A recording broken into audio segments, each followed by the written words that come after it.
مالازگرد کے میدان پر رومیوں کو شکست دینے کے بعد اور اپنی سلطنت میں امن و امان قائم کرنے کے بعد سلطان الپ ارسلان نے ارادہ کیا کہ وہ ترکستان پر حملہ آور ہوگا، جو بہت پہلے سے سلطان الپ ارسلان کی خواہش تھی کہ شمال کے علاقوں کو فتح کرتا اور چین کا رخ کرتا۔ لیکن جب سلطان کو فراغت ملی تب اس نے ایک بڑا لشکر تیار کیا اور اس لشکر کے ساتھ اپنی اس مہم پر سلطان روانہ ہوا۔ دریائے جیہوں پر سلطان نے کشتیوں کا پل بنوایا اور 20-25 دن کے اندر اپنے لشکر کے ساتھ اس نے دریائے جیہوں کو عبور کر کے فربز کے مقام پر اپنے لشکر کے ساتھ پڑاؤ کیا۔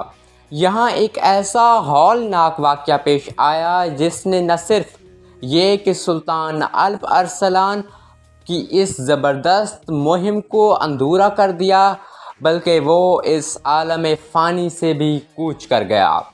ہوا یوں کہ سلطان الپ ارسلان کے لشکر نے جب دریائے جیہوں کو عبور کیا تو وہاں جوزم نام کا ایک قلعہ تھا اور اس قلعے کا حاکم ایک شخص یوسف خوارزمی تھا۔ اس نے سوچا کہ سلطان الپ ارسلان دریائے جیہوں کو عبور کرنے کے بعد شمال اور مشرق کے علاقوں کا رخ کرے گا تو ان علاقوں میں جس قدر حکمران ہیں ان سب کا خاتمہ کرتا چلا جائے گا اور دور تک الپ ارسلان کی حکمرانی ہو جائے گی اور وہ بھی ایک حاکم کی حیثیت سے سبکدوش کر دیا جائے گا۔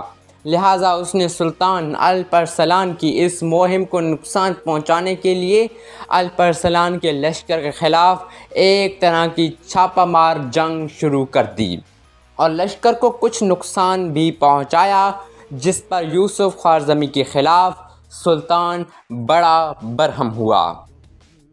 آخر سلطان اس یوسف خوارزمی پر حملہ آور ہو ہی گیا۔ یوسف خوارزمی کے متعلق کہا جاتا ہے کہ وہ بڑا غصیلا، بڑا جنگجو، نڈر اور دلیر تھا، لیکن جب وہ سلطان کے لشکر سے ٹکرایا تو بدترین شکست اس کا مقدر بنی۔ وہ گرفتار ہوا اور اسے سلطان الپ ارسلان کے سامنے پیش کیا گیا۔ ابن کثیر لکھتے ہیں کہ جب یوسف خوارزمی کو سلطان الپ ارسلان کے سامنے پیش کیا گیا تو الپ ارسلان اس پر بہت ناراض ہوا اور اسے ملامت کی جو کام یوسف خوارزمی کر چکا تھا، جس پر یوسف خوارزمی نے سلطان کے لیے توہین آمیز الفاظ کے استعمال کیا تو سلطان نے حکم دیا کہ ایک سلیب پر اسے لٹکا دیا جائے، جس پر یوسف خوارزمی نے مزید سلطان کو غصہ دلایا تو سلطان الپ ارسلان اپنے تخت سے نیچے اترے اور گر پڑے، جس پر یوسف خوارزمی نے ایک خفیہ خنجر جو اس نے چھپایا ہوا تھا وہ نکال کر سلطان الپ ارسلان کی پیٹھ میں مارا، جس کی وجہ سے سلطان الپ ارسلان شدید زخمی ہوئے اور اس کے بعد وہیں پر سلطان الپ ارسلان شہید ہو گئے۔ مورخین لکھتے ہیں کہ یوسف خوارزمی کو فوراً قتل کر دیا گیا تھا۔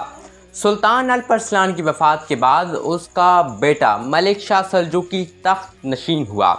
الپ ارسلان نے ملک شاہ کو اپنی زندگی ہی میں جانشین مقرر کر دیا تھا، یہاں تک کہ الپ ارسلان نے ملک شاہ کو جانشین بنانے کے بعد سارے شاہی خاندان سے اس کی اطاعت کا حلف بھی لیا تھا، کیونکہ الپ ارسلان جانتا تھا کہ کس طرح تخت کے لیے خاندان میں جھگڑے پیدا ہوتے ہیں اور کس طرح خون کی ہولی کھیلی جاتی ہے، کیونکہ الپ ارسلان خود بھی اسی طریقے سے جنگ کے ذریعے ہی سلطان بنا تھا۔ طغرل بیگ کی وفات کے بعد الپ ارسلان سلطان بنے اور تقریباً 7 سال اور کچھ ماہ تک وہ سلجوقی سلطنت کے سلطان رہے۔ الپ ارسلان نے اپنے وزیر اعظم نظام الملک طوسی کو ایک اہم وصیت کی اور اسے کہا کہ وہ ملک شاہ سلجوقی کی اطاعت کرے اور اسے اپنے بیٹوں کی طرح سمجھے۔ ملک شاہ کو بھی اس نے یہی وصیت کی کہ وہ نظام الملک کے ساتھ اچھا سلوک کرے۔ الپ ارسلان ایک نہایت بہادر، نڈر اور فیاض جرنیل تھا جس نے سلجوقی سلطنت کو بہت ترقی دی۔ اسی کے ساتھ ہی ہماری یہ سیریز بھی آج اپنے اختتام کو پہنچتی ہے۔ آپ نے آج اس سیریز کی آخری قسط ملاحظہ کی۔ امید ہے آپ کو سلجوقوں کی کہانی کی یہ سیریز پسند آئی ہوگی۔ اس کے بارے میں اپنی رائے ہمیں کامنٹ سیکشن میں ضرور بتائیے گا۔ اس سیریز میں بتائی گئی چیزیں ہم نے اسلم راہی صاحب کے ناول الپ ارسلان سے لی ہے، جبکہ اس قسط کا کچھ مواد ہم نے ابن کثیر کی تفسیر سے بھی لیا ہے۔ امید ہے آپ ہمارا چینل بھی سبسکرائب کریں گے تاکہ آپ کو مزید ایسی تاریخی ویڈیوز دیکھنے کو ملتی رہیں۔ ملتے ہیں کسی نئی ویڈیو کے ساتھ، تب تک کے لیے اللہ حافظ۔